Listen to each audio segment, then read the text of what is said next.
Howdy, this is Jim Rutt, and this is The Jim Rutt Show.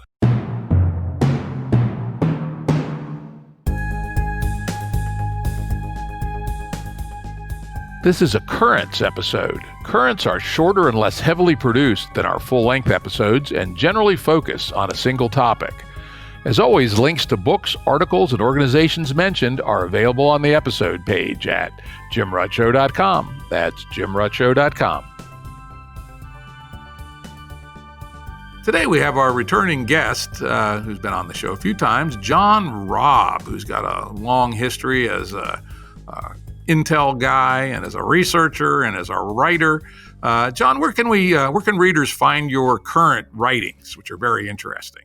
Well, I'm on Twitter at John Robb, and I have a Patreon. I write a monthly report called the Global Guerrillas Report.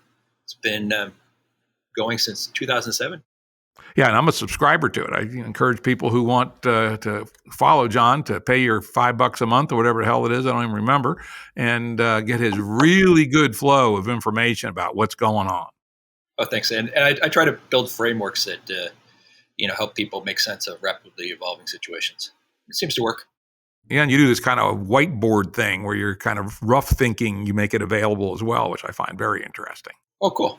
And then we also have a Discord, and probably one of the few places you could actually discuss a lot of these topics in abstract without everyone calling each other names or nasty stuff. Indeed. So it's a good place to think through a lot of this. Great. Well, today we're going to talk about January 6th, the insurrection, the semi-coup, or whatever the fuck it was, and get John's thoughts on this. It's just the kind of thing John likes to think about and has written about already a fair amount, but let's get him here on live. When I sit back and look at this and analyze it, it strikes me that, sort of why it went wild and turned into a successful breach of the Capitol rather than being just another demonstration / shit show was a combination of two things. One was an intel failure. As I've dug into it and talked to law enforcement people, et cetera, it's clear that either something happened on the intel side. One, the data wasn't properly analyzed and the conclusion brought from it, or there was such a data analysis and conclusion generated somewhere in the intel stack, but then there was an alerting failure. That information wasn't gotten to the sergeant at arms or chief of police at the Capitol or to the mayor, et cetera. And of course, the third alternative is that the alerts were given, but they were ignored for whatever reason. And there may be some evidence that could have been the issue. And then there was an ops failure, even within the context of, say, a failure of the FBI to draw the correct conclusions from, what was clearly floating around in the information sphere. Even for a normal demonstration, there were a long list of ops failures, again, which I've been digging into with people and going to probably, if I'm successful to book them, have a senior law enforcement come on person later in the week, talk about that. But let's talk first about intel failure. What's your thoughts on how could it have been that clearly the mayor, the chief of the Capitol Police, the sergeant at arms of the Senate and the House, the chairman of the House Administration Committee, none of them appear to have received, or if they did receive, acted upon intel about the nature of this event? It seems that they did get some warnings, and those warnings are being talked about right now in the press, and they're bringing up these warnings as a explanation for their actions. But I don't think they fully understood what they meant. I don't think the intel folks who were doing the analysis really truly understood what they were looking at. I think the problem is that it's a split between what was going on with this at the small group level and what could go on at the large group level, when all these small groups come together.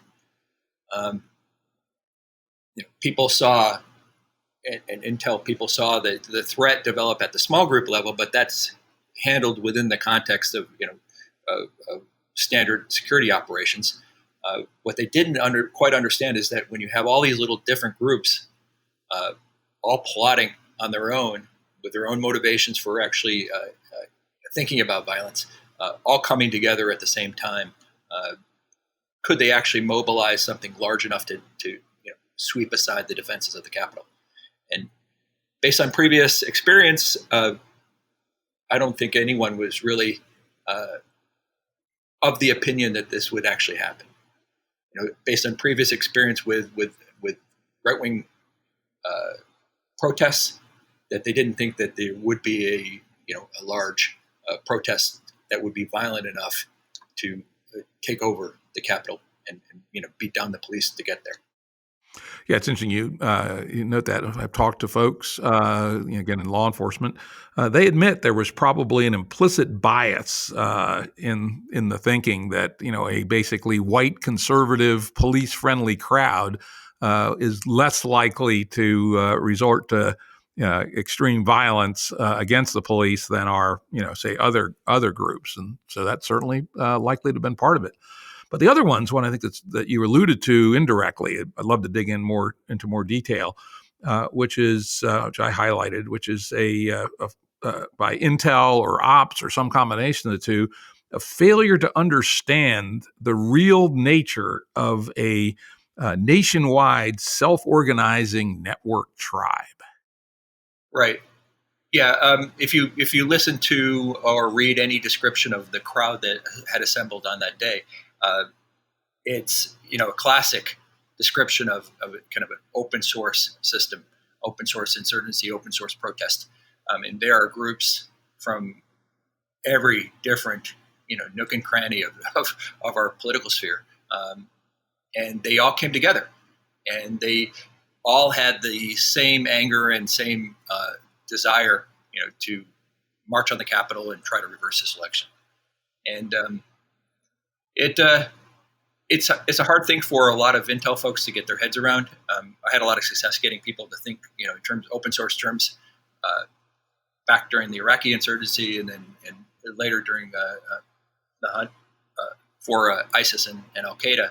But I think a lot of those skill sets have been lost in the interim. So it's really hard for the Intel folks and the police and others to really understand how a lot of really, really small groups and individuals can come together and operate as a group. Yeah, the thing that really struck me about that was the information and the signaling. A significant amount of it was in the clear. It was on the Donald. It was on Parler. It was intermittently on Twitter and Facebook, and that even a fairly rudimentary capture of messages and analysis ought to have showed that something was up, that there was a resonance, that these messages were self-reinforcing, and if you followed the paths of them, they should have been showing the signal of a hierarchy, not a hierarchy, but a loosely coupled set of small groups that were intercommunicating between the small groups and were resonating around a series of messages. How could we be spending, whatever the number is, $50-80 billion a year on Intel and not be able to detect what I believe I could have detected with 15 hours worth of programming? Oh no, it was definitely there in the open. It was, but most of the people that were there, even during the riot, didn't think that they actually would take the Capitol. I mean, this is a complete surprise. If you look at the faces of the people when they got in to the Capitol, it was like, what the hell? How did we do this?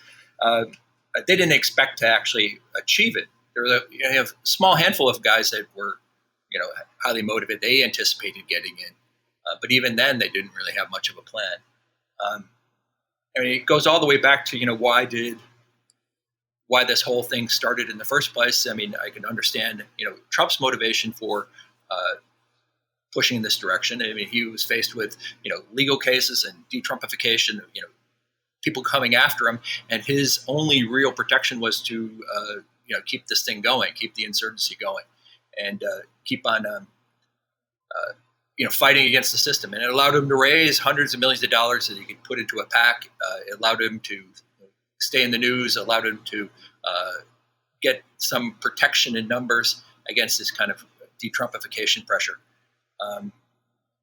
But it came down to actually the day, and perhaps he was thinking that, and everyone around him and everyone who was on the same page was thinking that they would love to have some noise outside the Capitol during the vote. That they wanted some kind of counter, some protest out there, putting kind of a pressure on the senators voting, and they never really anticipated actually having them come in. I mean, there's a small group of people, maybe. And then the operational failures ended up causing the whole thing to occur, where they actually did break in, contrary to expectations.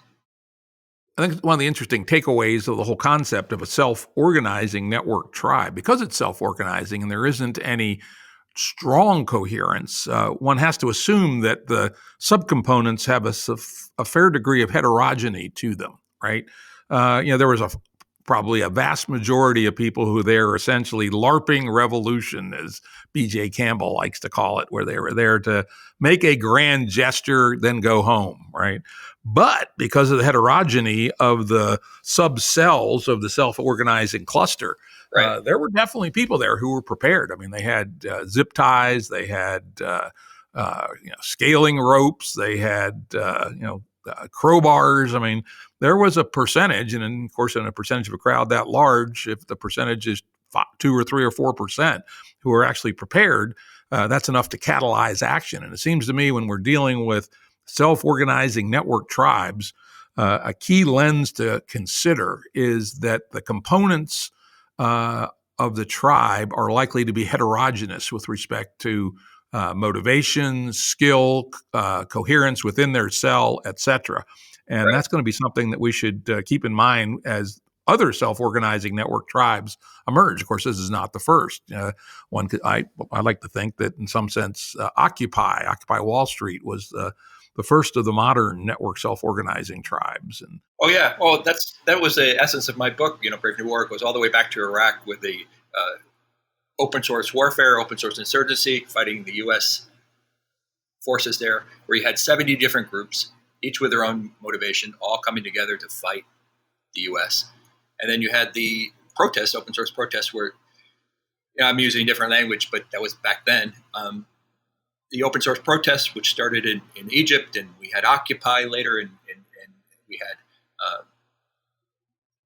had the Tea Party to a certain extent, very, very, very early on, and even those protests, came up into the just a couple years ago. I mean, where they took out the mayor of Puerto Rico and the like, and now we see it in U.S. politics as a feature of U.S. politics. Where Trump's support is kind of an open source political system. There are lots of little groups. Everybody who has any kind of grudge against the system, any disaffection with the system, any dissent against what the mainstream consensus is drawn to Trump.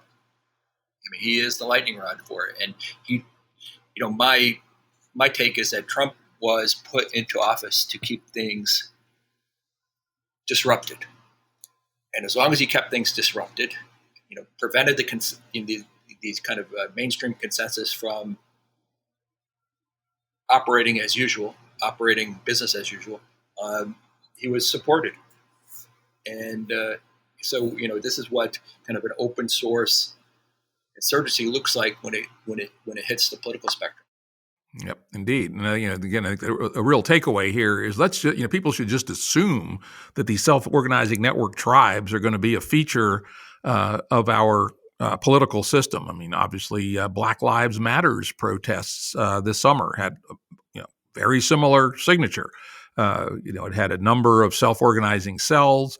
And they were quite heterogeneous. You had people who were dedicated to absolute peace, and you had other cells who were dedicated to absolute violence, right? And if you make the mistake of thinking the behavior's the mean of the whole tribe, you're going to have a classic intel failure, such as happened on January 6th.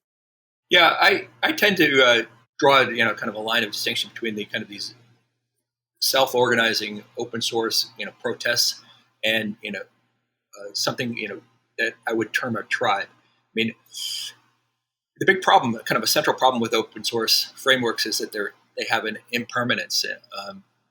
They tend to dissolve once they achieve their objective. And one thing I saw with a lot of the tribes or what I call now the tribes on the left, is that they figured out a way to keep this open source framework intact over time, to keep it cohesive. And they did it through pattern matching and creating a pattern of behaviors and words and other things that they oppose. And that oppositional pattern was what allowed them to form a tribe that persisted over time. So what we're seeing on the right, though, and this is one of my reports just from last month, was that it didn't have the same kind of oppositional pattern that we saw on the left in the last year. The anti-racist, the anti-fascist, the et cetera. On the right, what ended up becoming the pattern that it was opposing was this pattern of conspiracy. And also anti-Marxist, right? The argument, and this goes to my, I'm going to skip over a question about the infosphere to come back to, but I do believe that they are developing a signature organizing resonance, and that gets to why go to insurrection. We've had contested elections before. Kennedy, Nixon, right? There's in the historical records a lot of evidence that the Dems stole that election in Illinois and Texas, which was enough to have tipped the Electoral College. Bush, Gore, people can argue endlessly about that one. And yet neither side even came close to going to insurrection. What is it in the air that led the self-organizing network tribe of Trumpists to feel like the need to go to insurrection? What gave them the cohesion? Yeah, sure. It was the conspiracy. Yeah. I mean, the conspiracy framework had always kind of been out there. It was really firmly established in the Q sphere, and Trump mainstreamed it with the election conspiracy. And we got incredible amounts of effort trying to show, do the statistical analysis and do the trying to dig up information on this or that problem with the election system. And, granted, it was a fertile system to look for flaws because it is a highly flawed system. It's just the way, the way it's developed is 50 different systems kind of cobbled together. There's different requirements for the voting, and there's different, the records are pretty poor on the whole, particularly since they don't do a lot of the signature checking, and there isn't a valid ID that's required in a lot of places. So he was able to build this idea that the election was stolen, and that there was, a group that had conspired to do that. And that served as a glue to put these groups, disparate groups, together, and that they were coming together to end that conspiracy, to put an end to it. And it wasn't a huge group. And we're not talking like armies of hundreds of thousands of people. I mean, there was a couple thousand really, truly core supporters who were intent on ending this. Yeah, on the other hand, I will say that, I know lots of Trump voters. I live in a place where my electoral precincts, at least 75% of the people voted for Trump. And I'd say half or so of the Trump voters continue to believe this conspiracy election stolen thing, or at least they did up till January 6th. So yes, there's the point of the spear, but there's a long shaft behind that point of the sphere in terms of people who were sucked into this infosphere of conspiracy. But I would also add, and conspiracy is a big motivator, but also this heightened sense that it's now or never. This is the if we don't stop it now, we'll have Maoists, running our country. That is why, when I was getting at when I said why insurrection now, elections have probably been stolen in the past, and including Kennedy, Nixon, and arguably Bush, Gore, and neither time did that lead to insurrection. So, the conspiracy theory is one piece, but then why is it worth fighting? There's some sense that if you don't fight and if you lose, something really dire is about to happen. I think that's in the air as well. Yeah, I think that Fight Now fork was a fork of this kind of conspiracy glue. So you had this conspiracy glue that, this pattern that brought everyone together, brought half the Republican Party, maybe 70% of the Republican Party, into believing that the election was stolen. But Trump forked it, and by saying it has to end now. This is the last moment, and it was part of that. Maybe the whole pitch for money. It was part of his, trying to get the support up, get the coverage, get the retweets, all that other stuff that he needs. He thought he needed to defend himself against kind of de-Trumpification. That all the legal cases that are being mounted against him, all the efforts to to go after him, his family, everybody who's supported him in the past or in his administration, and that that immediacy led to this fork that ended up causing all the problems. It reminds me of the kind of the fork that occurred in Iraq when Al Qaeda in Iraq went after the Golden Mosque, and it forked the insurgency, which decided they wanted to move it into a full-scale religious war with the Shia, rather than just focusing on fighting U.S. and Iraqi military forces. And when they did blow up the Golden Mosque, that solidified the opposition in the Shia, and then these massive militias came in and did ethnic cleansing throughout Baghdad and put the Sunni insurgency into a horrible situation. They were fighting these massive militias, that were cleaning out every single neighborhood and killing people with alacrity.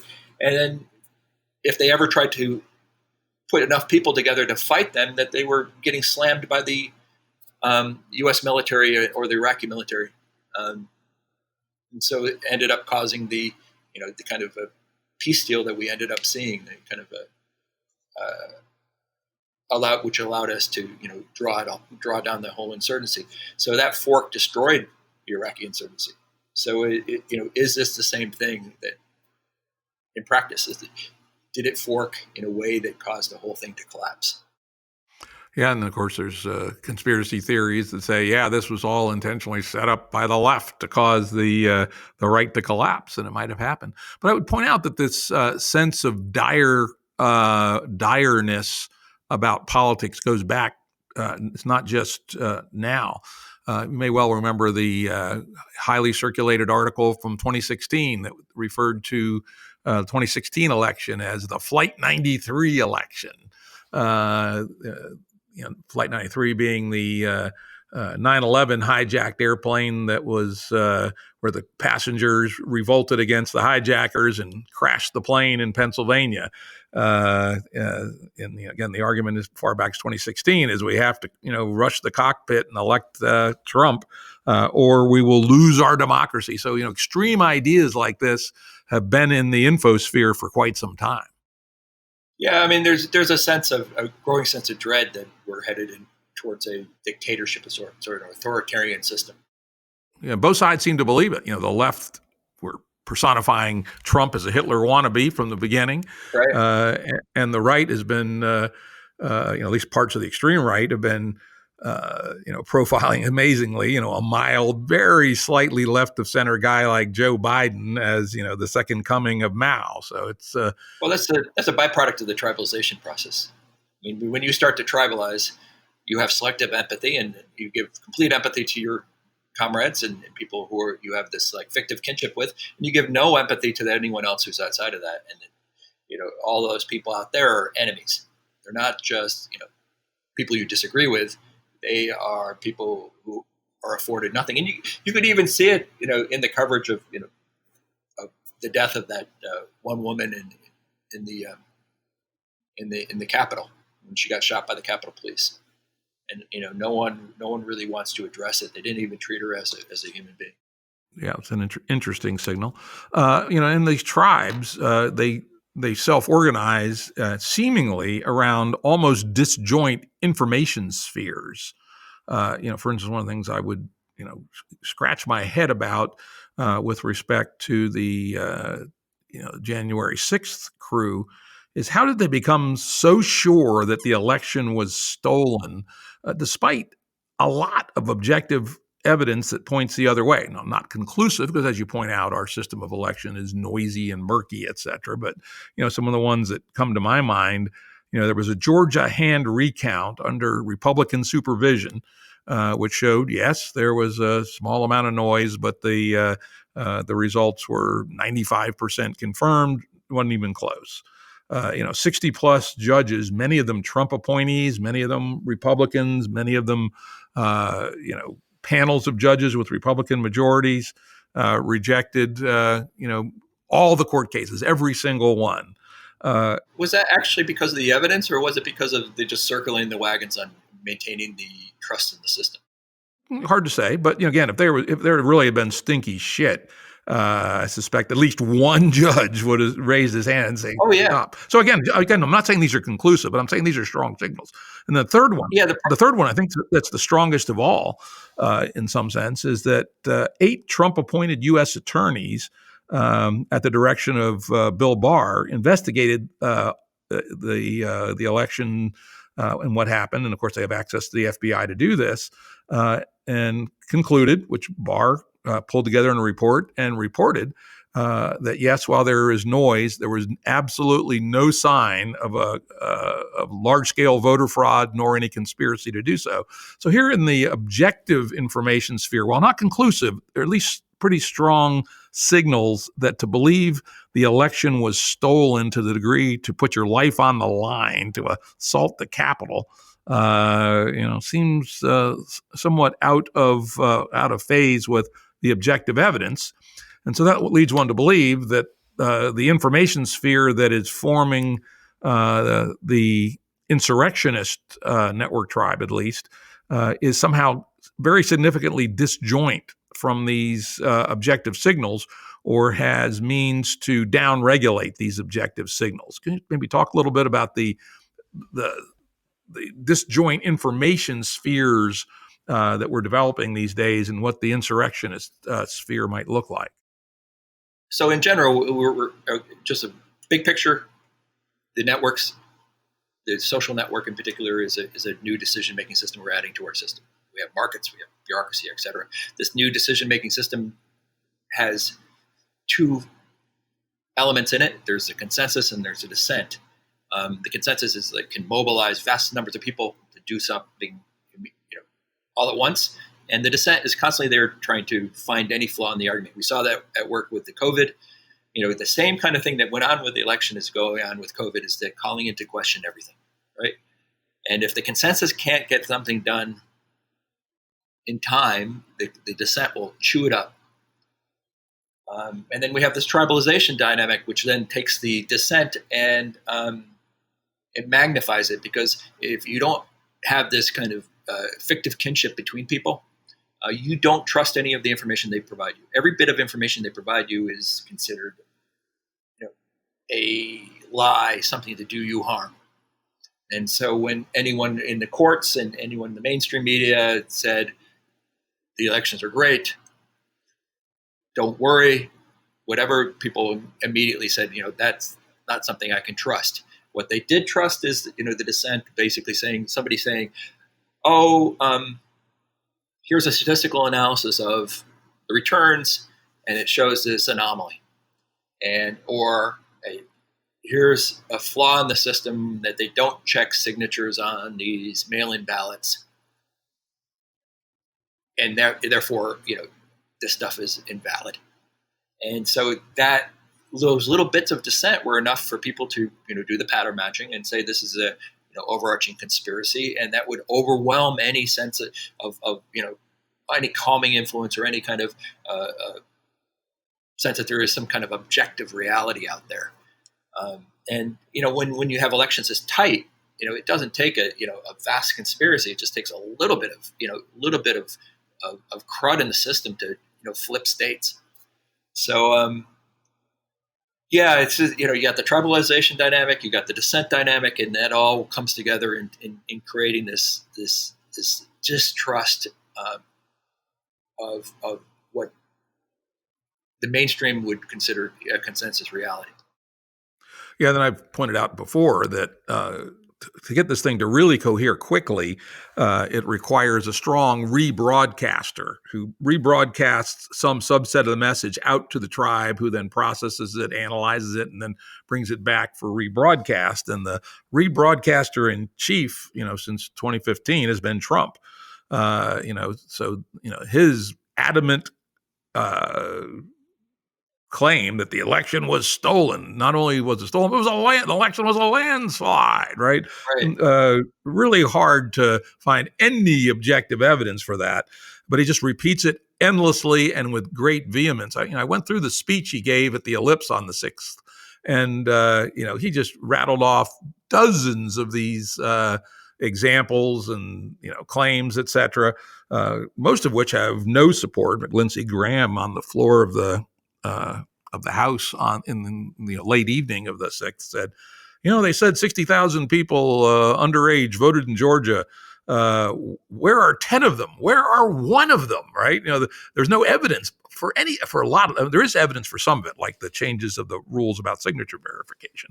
But most of the claims in his list are just no evidential support of any significance. Not enough to get a single judge to even be willing to hold a hearing. Right. And so one wonders, is Trump Goebbels or is he insane? Is he just a conscious practitioner of the theory of the big lie, which is he knows this is mostly wrong, but if he repeats it endlessly, and I would strongly advise people to read or listen to that speech he gave. We'll put the link to the written version of his speech on the episode page for this episode.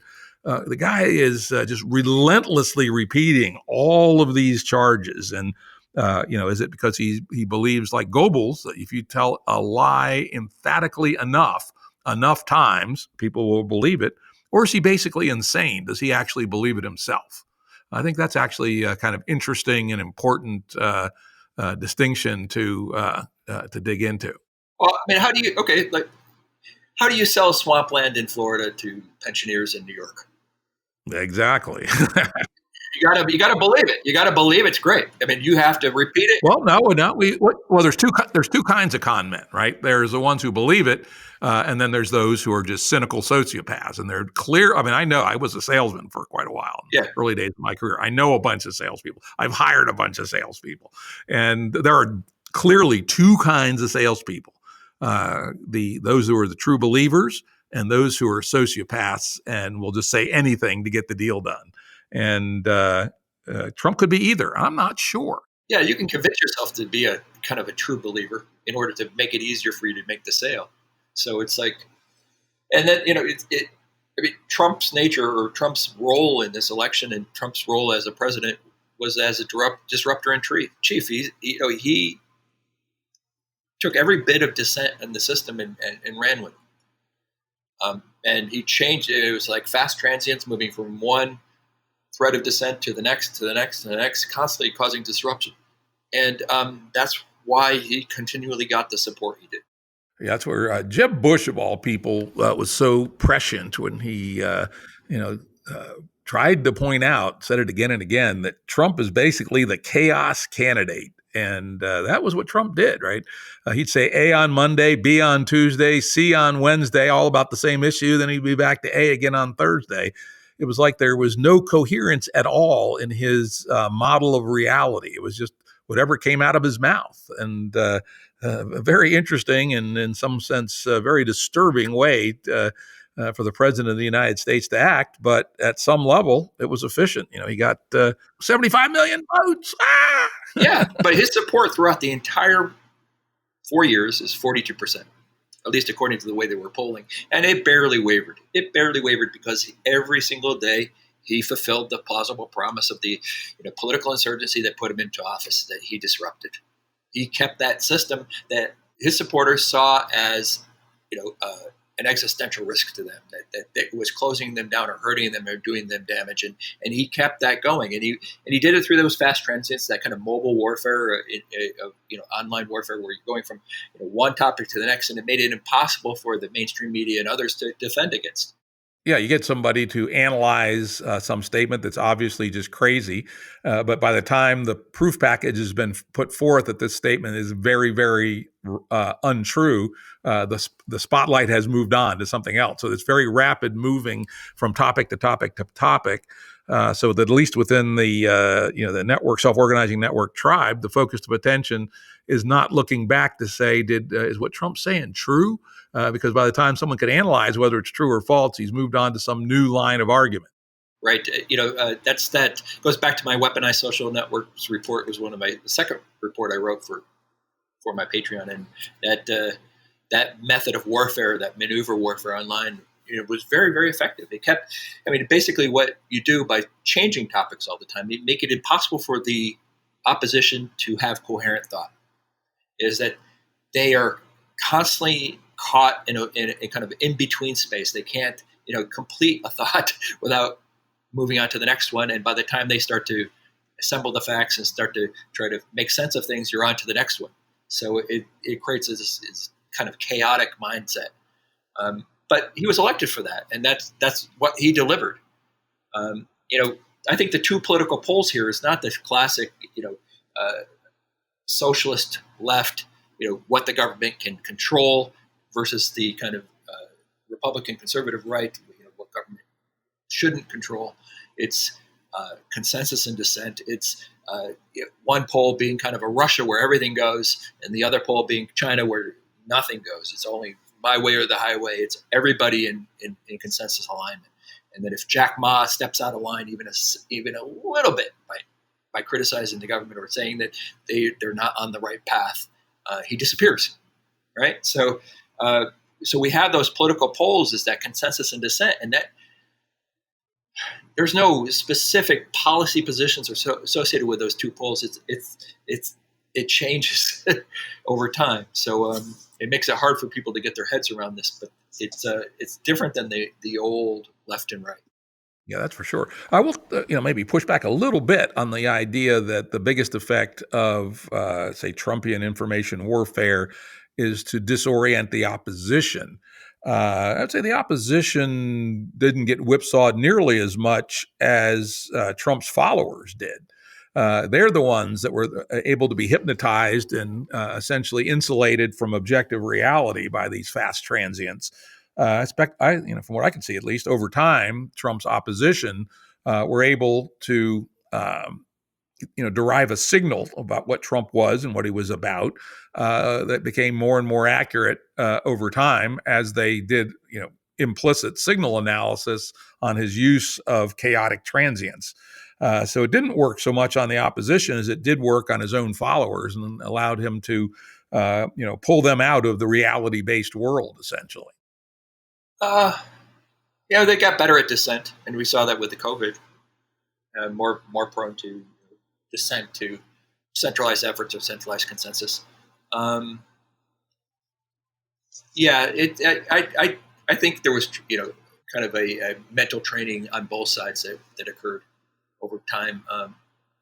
We'll see going forward. The established mindset is pretty vapid at this point. There's really not much left to the kind of standard establishment.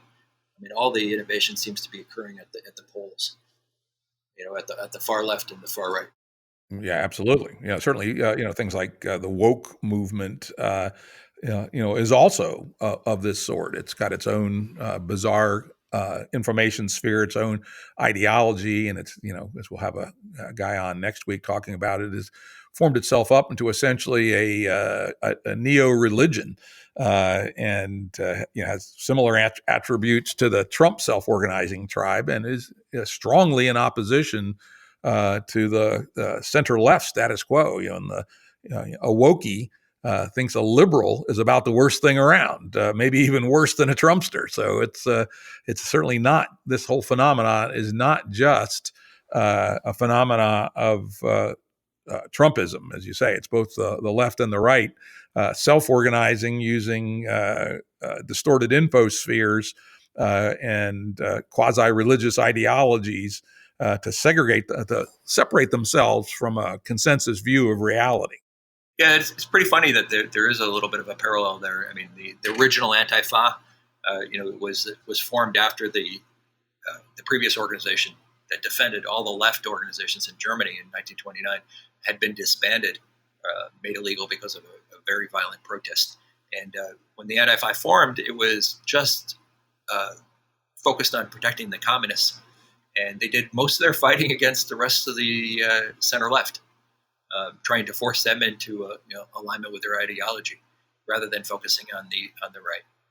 So it's an interesting little parallel there.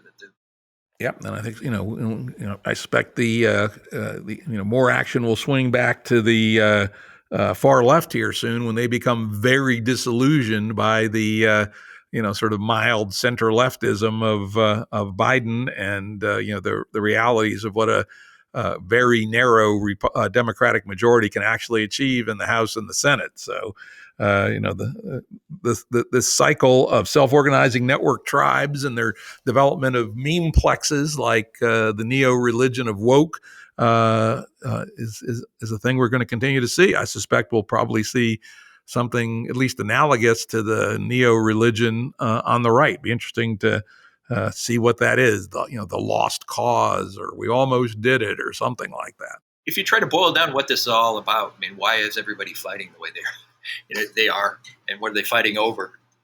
And in my thinking, it's fighting for control of this network decision-making system. And the way you control this network decision-making system is you control the companies that run it, and you also control the direction of the development of the AIs and everything else that will provide the underlying architecture. Kind of that those algorithms and those AIs that sit between us, that mitigate our interactions, that point us in certain directions. And we're not there's not really, doesn't seem to be like an explicit acknowledgement that we're fighting over it yet. But if you look out long term, that's the thing that will define how we operate as a society, is how this new network decision-making system is actually constituted, how it is articulated, how it is turned into a social artifact. And people would, a lot of people would like to reject it and say it's not going to exist. But frankly, with everything, all these services and everything else going online, everything from your communications to your dating to your job searching to your small business operation to marketing and flow for that small business, everything's in this network space. And how that actually operates underneath the covers, and its biases and its direction is going to determine whether or not we're a free society that's dynamic, or we are a lockdown authoritarian society that's so scared of any kind of dissent that we prevent it, that it's built in that every conversation that goes towards something that's not pre-approved is squashed. And of course, there's two other poles. There's at least one other pole there. There's one that is China. Any dissent will be squashed instantly, but the other is say Trumpian squared, where everything is chaos and there's no coherence and there's no objective reality. That might even be worse. It's the old argument: what's worse, totalitarianism or anarchy? And we have a really interesting challenge here as a society to tune this new emergent social operating system that's operating on these networks. I wouldn't call it necessarily a full social operating system, but at least a social signaling system operating on these networks, to provide an interesting balance where there's real opportunity for real pluralism, including real dissent. And yet there's also, as much as we can produce, a common ground of objective reality. That would seem to be the tuning that we want, but it's not clear that either side wants that. One side wants chaos, and the other side wants top-down tyranny, essentially. At least the two far poles. Yeah. So perhaps the center can rise up and say no to both of them. Optimally, we have a system that balances consensus formation and dissent. Because you can, what we see in this network system, it's easy to form a consensus on something, and it can be overwhelming, right? It can reach every nook and cranny, and it can mobilize things very, very quickly. But you also have to have a dissent function to keep it in check, keep that consensus in check. And if you start to lock down all of these sources of dissent because they're inconvenient or whatever, you'll have consensuses that run forever, even long after they should have been destroyed, or you need both in balance. And that the other thing is that we need a society that is more opt-in on what consensus reality is. So much of what we do right now is like, this is consensus reality. Boom, we're telling you. The establishment tells you, right? There were WMDs, and they're also nobody to blame for the financial crisis, so nobody goes to jail. Which, I mean, that kind of stuff is, when it's told to you, it's wrong, right? So you're like, it creates this kind of vertigo. What we need is something that it kind of incentivizes you to opt in. It makes it worth your while to participate in. And if we can do that, then we can do really amazing things, rather than being told these things that often devolve into stuff that's just convenient for somebody whoever is running the establishment. Yeah, or not just convenient, profitable. Again,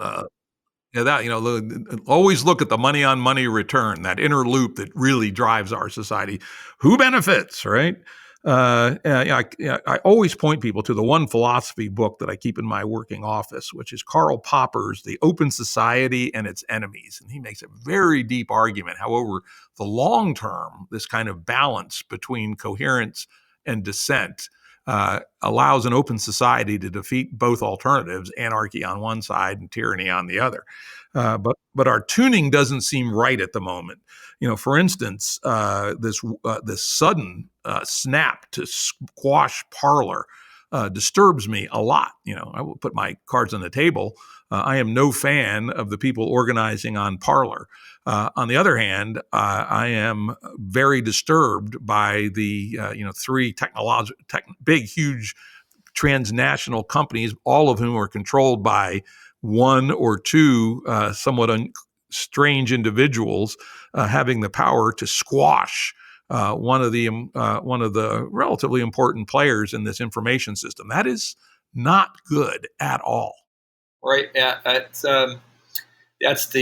what I could describe as the long night option, is that these big companies in the establishment decide that they don't want any dissent, anything that's dangerous out there, and that they lock everything down, and they build their AIs, and they extend their services only to people who are in this consensus zone, as they define the consensus. And that's bad for all of us. I think that's a civilization killer. It's just this idea that we have this single orthodoxy, a single way of looking at the world, and that anybody who questions it is wrong. Is it's not only wrong, they're disconnected. They're from all of the services, because that we rely on just to get through the day nowadays. And what happens is that once the big guys go, once the big guys disconnect you, everybody else seems to follow. It's like a disconnection cascade. It's like, it's not just what happened to Parler. It wasn't just the big guys that did. Their lawyers left them. All the other services and everything else that they relied on all disappeared. So, in the short term, this is truly problematic. But fortunately, so long as we don't have a true police state, technologically, there's the ability to route around, right? Why did the Parler? Well, they were able to be choked because they were on AWS and because they used apps, right? If you don't use apps and you're not on AWS, there's a lot less choke points.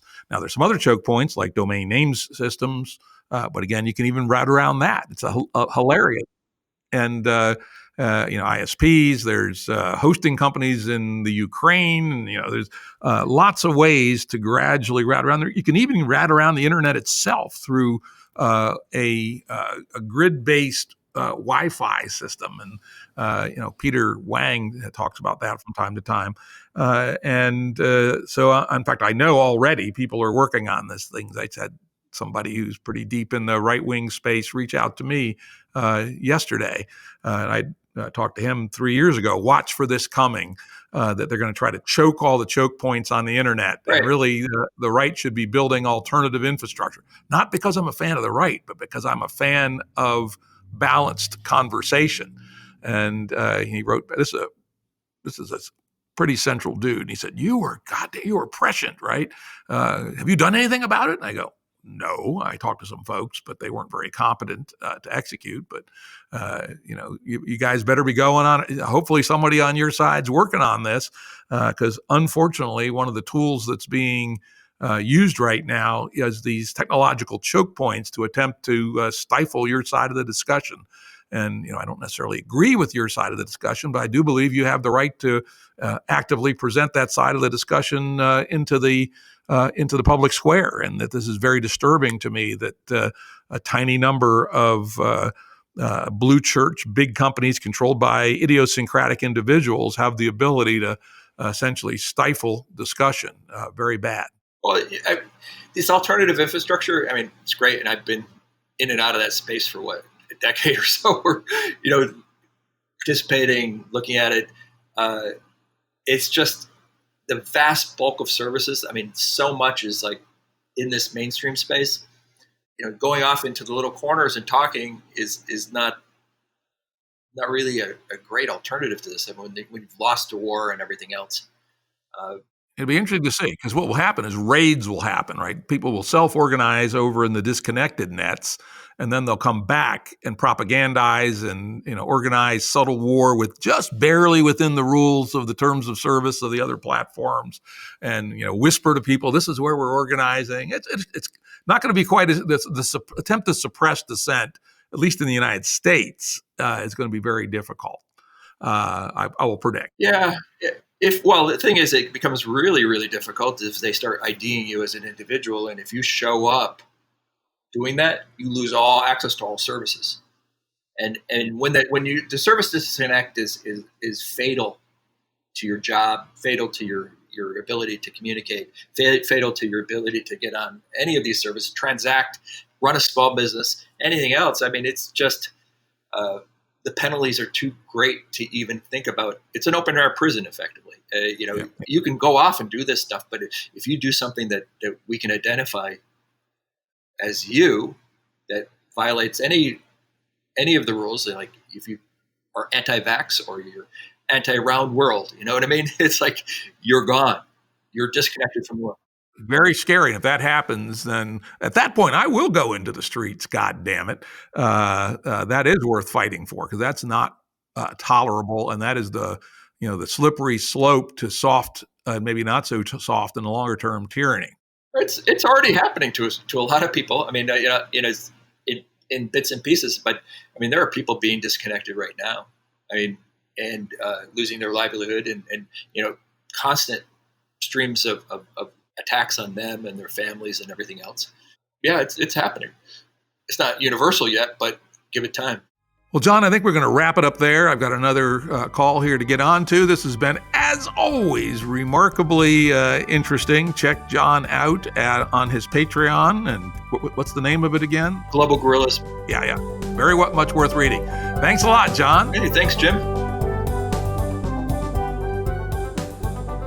Production services and audio editing by Jared Janes Consulting. Music by Tom Muller at modernspacemusic.com.